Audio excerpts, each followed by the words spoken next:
What's going on, everybody? This is MDENT313, and I'm back at y'all with another one. Listen, man, Terence Crawford and Gervonta Tank Davis is constantly, they've been going back and forth on Twitter all day.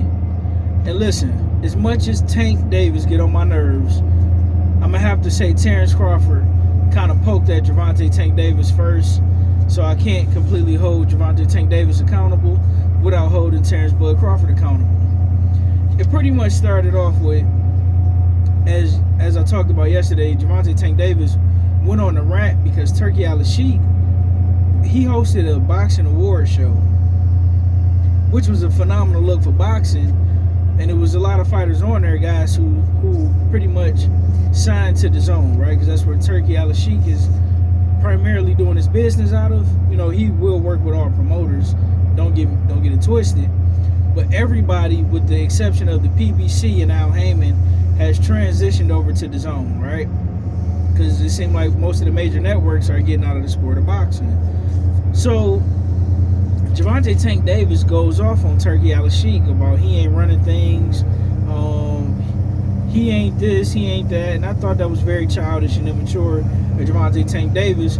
It was completely rude, disrespectful, and as my grandmother used to say, he may not, don't bite the hand that feeds you. And I say that to say this, even though Turkey Al-Sheikh isn't paying Gervonta Tank Davis now, PBC is just about run out of money, and they pretty much run their course, and it looked like pretty soon Gervonta Tank Davis will be getting paid from Turkey Al-Sheikh, which is why I said don't bite the hand that feeds you. He will be feeding him shortly. But anyway, Terence Crawford, he tagged Gervonta Tank Davis on Twitter pretty much and said, I heard you mad you didn't get invited to the award show. And, you know, went off, you know, pretty poke. He didn't say nothing disrespectful. He just kind of poked and jabbed at him or whatever. And then, you know how Gervonta Davis is, pretty much cussing him out and said, I still make more money than you. You ain't really fighting for legacy. Pretty much saying he trying to get a Canelo Alvarez payday for the most part, right? So Terence Crawford is pretty much saying, I do got more money. Well, no, he said I got more investments than you, pretty much meaning that he's smarter with his money. And so they've been going back and forth, you know, calling each other out their names, whoopie woo, just pretty much acting like big kids, right? But I'll say this, in fairness to Terence Crawford got a chip on his shoulder because there was a point in time where everybody, including myself, I'm not going to not include myself in this conversation because I too was one of the people that was saying, well, Terence Crawford isn't a big draw. I wasn't saying that so he couldn't get a fight, but I was saying that to make a point, you know, during the Earl Spence fights and negotiations that, you know, Earl's the A side, he called the shots. Well, the truth of the matter is, whether people like it or not, Terence Crawford has completely turned the tides, and not only did he outsmart Earl Spence and Al Heyman in the business move, he outsmarted him in the ring, he outsmarted him in business, and Terence Crawford put himself in position to be one of the money men in boxing. The second thing that Terence Crawford did that was absolutely brilliant was he formed a very good relationship with Turkey Al-Sheikh, who is the money man, period. Dude's a billionaire. He's giving away 50 and 60 and 40 and $20 million paydays like it's chump change. So he is the new Don Dada, whether you like it or not, whether I like it or not, whether anybody likes it or not. PBC was supposed to have all these shows on Amazon, but unfortunately, the rumors are at the PBC, they got a distribution deal with Amazon, but they don't have any money. And according to what they're putting out, which is next to nothing, that appears to be true. And if I'm not mistaken, I believe that was only a 1 year, possibly a 2 year deal.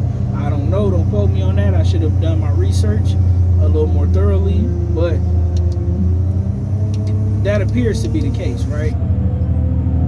I think Gervonta Tank Davis, I personally believe he's frustrated that he's not fighting as often as he would like to fight, especially a guy who generates the type of revenue that Gervonta Tank Davis generate.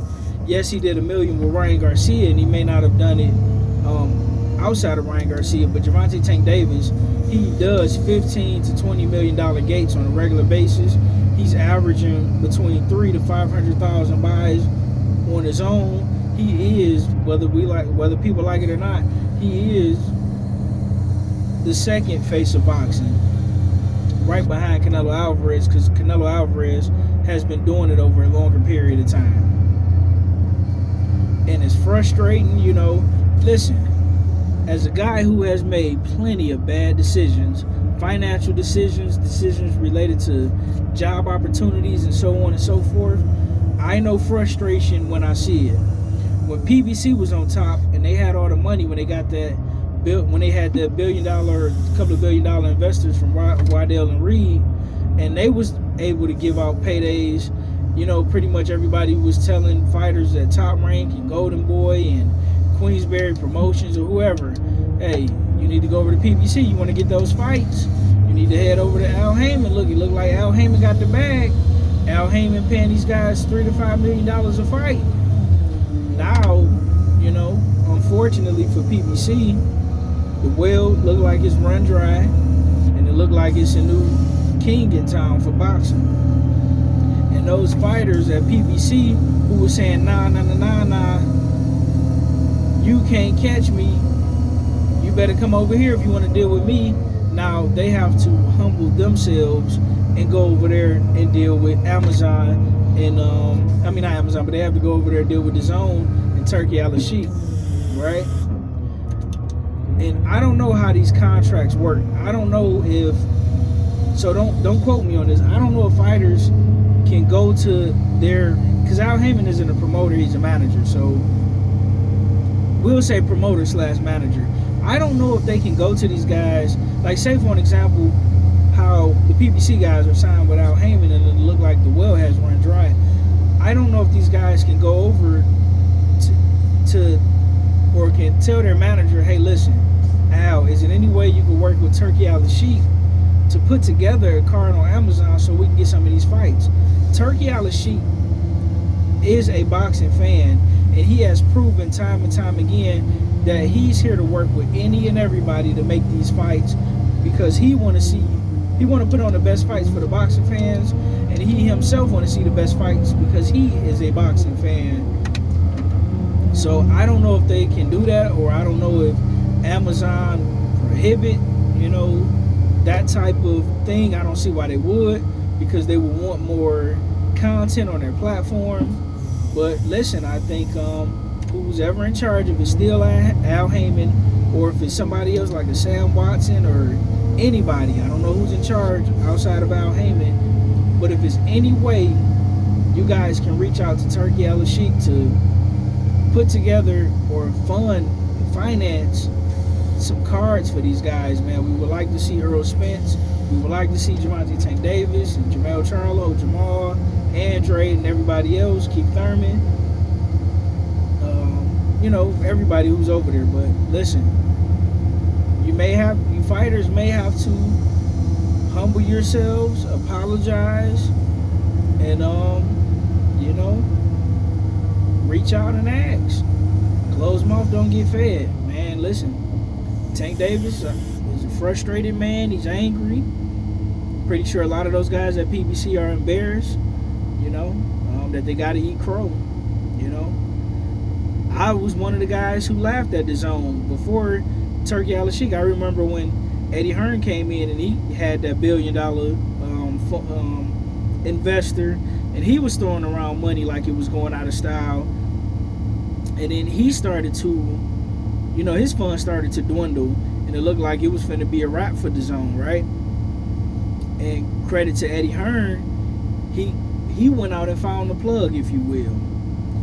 Al Heyman, once his money ran out, he didn't find another plug. Bob Arum, same thing. ESPN, they don't want to renew their boxing contract with Top Rank, so they got to go over and deal with Turkey Al-Sheikh. But if I'm being honest, Eddie Hearn was the one who reached out and made this happen with Turkey. So he was the one, I mean, technically, who saved boxing, or in the process of saving boxing. But listen, man, let me know what you think about the Terence Crawford, Gervonta Tank Davis argument on Twitter, the fiasco. I'd love to see you guys fight and just get it over with. Let me know what you think in the comment section. Like, share, and subscribe.